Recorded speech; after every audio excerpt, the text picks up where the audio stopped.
Good morning. My name is Yusra Sadiq, and I never thought I'd be here introducing Sophie Dang. You see, Sophie and I had some 8th grade drama.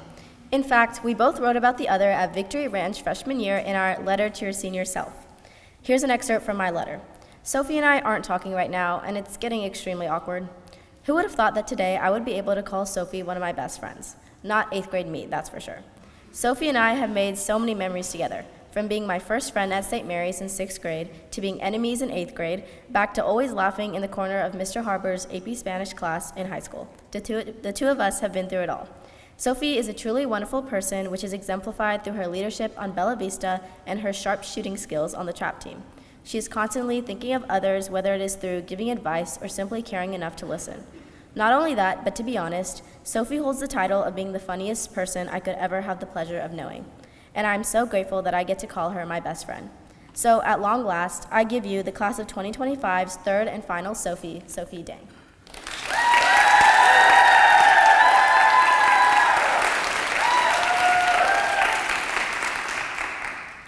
Since I was little, I have been afraid of nearly everything. I'm always paranoid of the smallest things. I'm a huge hypochondriac, and I'm usually always anxious about something. I just try not to show it. In fact, most of my core memories from my childhood have been from frightening or traumatic events. One specifically traumatizing day occurred during elementary school when I was about 5 years old. That day, the librarian took us to the back room to read us a story. Usually, I was excited about this part of my schedule, so I could preoccupy my mind with childish tales.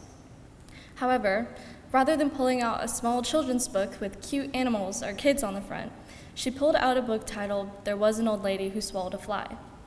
While the title was innocent enough, the cover had an unusually large old woman with a giant mouth, scary eyes, and an ugly dress. Naturally, I was terrified of her. Over the next 20 minutes, the librarian flipped through page after page of this horrifying woman eating anything in her sight. Whether it was dogs, goats, cows, horses, no one was safe, not even me. Soon, my head was filled with visuals of the old lady waiting to gobble me up and force me to spend the rest of my life trapped in her stomach. While most of the other girls would occasionally laugh at these strange illustrations, I began to cry hysterically.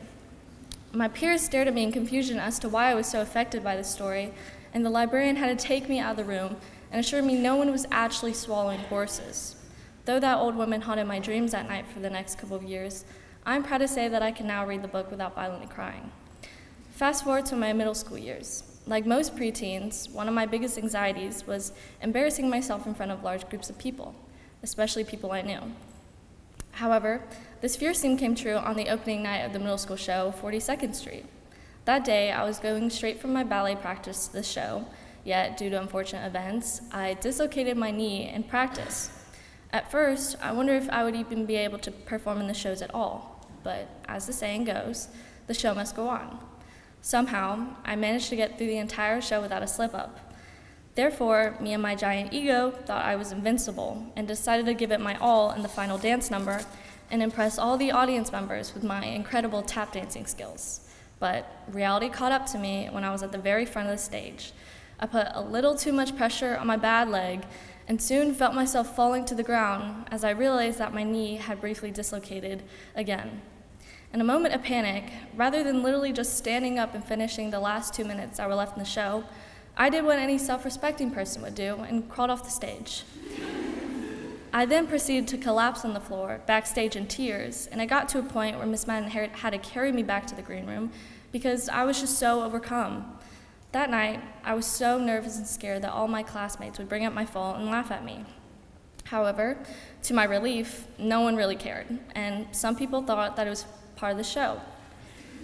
In fact, my 6th grade self thought the knee brace I had to wear looked cool, even though, again, no one really cared. While I'm older now, I'm still scared of many superficial things like spiders, heights, planes, but most significantly, my biggest fear is and has always been change, the unknown. I'm scared of being forced to change what I'm already accustomed to, even if it's the smallest thing or I've already made so many memories through it. After all, why would I want to change my life if I'm happy where I am right now? Why would I want to enter unfamiliar territory? Especially with so many talks about college and the fact that Black Friday continues to slowly creep up on us, I'm beginning to dread more and more walking out those doors and leaving behind forever what I've known for the past 15 years. People say that change is inevitable, and I think that's what makes it so terrifying, that it's always happening. Well, sometimes I feel alone in this fear. I'm always comforted by this quote from one of my favorite movies, The Edge of 17, that says, "Everyone is just as scared as I am. They're just better at pretending." I've realized that there's nothing wrong with being scared of change since everyone is at one point, and that my fear of the unknown isn't all that different from the fear I had as a kid. It's easy to resist change when we don't know what will happen, to freeze up when things feel too unpredictable. But just like my fear of the old lady who swallowed a fly, I've come to understand that sometimes trusting the process will make the fear fade. Even when it feels like things are overwhelming and uncertain, each change helps us grow and move forward. And even if things don't go as planned, everything will be okay. As we go off to college, rather than fearing the huge change that life will bring us, I hope that we embrace all the new opportunities that it will grant us instead. Thank you.